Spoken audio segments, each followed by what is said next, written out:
ఆదిలాబాద్ జిల్లా అనగానే అందరికీ అడవులు ఆదివాసులు గుర్తొస్తారు. అయితే ఆదివాసుల జీవితంలో విద్యతో కోట్నాగ్ జంగు వెలుగులు నింపారు.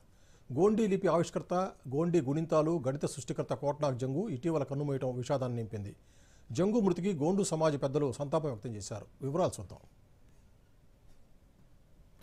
ఆదివాసీల అక్షర సూర్యుడు, గోండీ లిపి ఆవిష్కర్త కోట్నాగ్ జంగు ఆదిలాబాద్ జిల్లా నార్నూరు మండలం గుంజాలలో నివాసంలో అనారోగ్యంతో ఆదివారం కన్నుమూశారు. ఆయనకు భార్యతో పాటు 2 కుమారులు, 1 కుమార్తె ఉన్నారు. తెలంగాణలోని ఆదివాసీల కోసం గోండీ తెలుగు వాచకాలను 1 నుంచి 3వ తరగతి వరకు ప్రచురించి వారి విద్యాభివృద్ధికి జంగు ప్రత్యేక కృషి చేశారు. 1940లో పూర్వీకులు పెందూర్ లింగోజీ, కుమ్ర గంగోజీ వద్ద ఆయన గోండీ లిపి నేర్చుకున్నారు. వారు అందించిన లిపికి సంబంధించిన ప్రతులను భద్రంగా దాచుకున్నారు. మారుమూల పల్లెలో జన్మించి గోండీ, తెలుగు, ఇంగ్లీష్, మరాఠీ భాషల్లో జంగు అప్పట్లోనే ప్రావీణ్యం సంపాదించారు.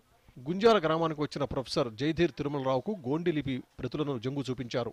ఆయన వాటిని పరిశీలన కోసం పురావస్తు శాఖకు పంపించగా వేరే ఏ భాషకు పోలిక లేదని తేలింది.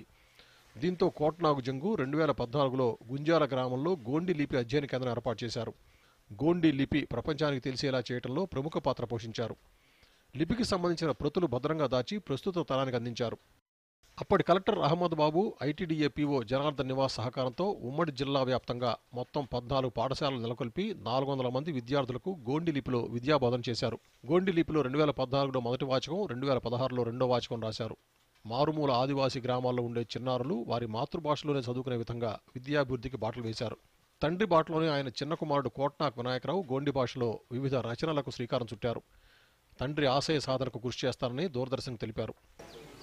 ఈ గోండీ లిపి ఎప్పుడో చిన్నప్పుడు ఆయన నేర్చుకొని అంటే గంగోజీ వాళ్ళ దగ్గర నుంచి వాళ్ళు నేర్చుకొని దాన్ని ఆ పాత స్క్రిప్ట్లను భద్రంగా దాచి ఈ మన తరానికి అందించాడు. ఏంటంటే ముఖ్యంగా నాన్నగారు ఈ లిపిని, మన ఆదివాసీ లిపిని మొత్తం ప్రపంచానికి తెలియజేసి దీన్ని అభివృద్ధి పరచాలని ఆయన చాలా పెద్ద ఆశ. దీన్ని ముందు తరానికి ఆయన కృషిని, ఆయన ఆశను నేను ముందు తరానికి అందిస్తానని చెప్తున్నాను. గోండు లిపి ప్రపంచానికి తెలిసేలా చేయడంలో ప్రముఖ పాత్ర పోషించారని, గోండి లిపి పండితుడు కోట్నాగ్ జంగు మరణం ఆదివాసీ సమాజానికి తీరని లోటని విద్యావేత్తలు, గ్రామస్తులు పేర్కొన్నారు. గోండి లిపి అధ్యయన కేంద్రానికి కోట్నాగ్ జంగు నామకరణ చేయాలని విజ్ఞప్తి చేస్తున్నారు. ఈ యొక్క గుంజాలలో మరి కోట్నాక జంగు పండితుడు ఆయన గోండి భాషకు విశేష కృషి చేశాడు. మరి అతను మరణించడము గోండి సమాజానికి తీరని లోటుగా నేను భావిస్తున్నాను. ఇంకా ముందు తరాలు కూడా ఈ యొక్క భాషని నేర్చుకొని భాష అభివృద్ధి పరచాలని, ప్రభుత్వం కూడా మా భాషని అభివృద్ధి పరిచే దీన్ని ముందుకు తీసుకెళ్లాలని మేము ఈ సందర్భంగా కోరుచున్నాము.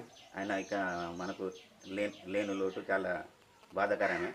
అయినా కానీ ఆయన వారసత్వంలో ఉన్న మన వినాయకరావు కోఆర్డినేటర్ గోండీ లిపిలో కోఆర్డినేటర్గా చేసుకున్నారు ఇంతకుముందు. ఇప్పుడు కూడా అది ఇంకా ఇది మనకే కాకుండా ఇంతటి ఆగకుండా మన గోండి సమాజానికి కూడా ఇది ఎంతో అవసరం ఉన్నది. కోట్నాగ్ జంగు మృతి పట్ల పలువురు ప్రముఖులు సంతాపం వ్యక్తం చేశారు.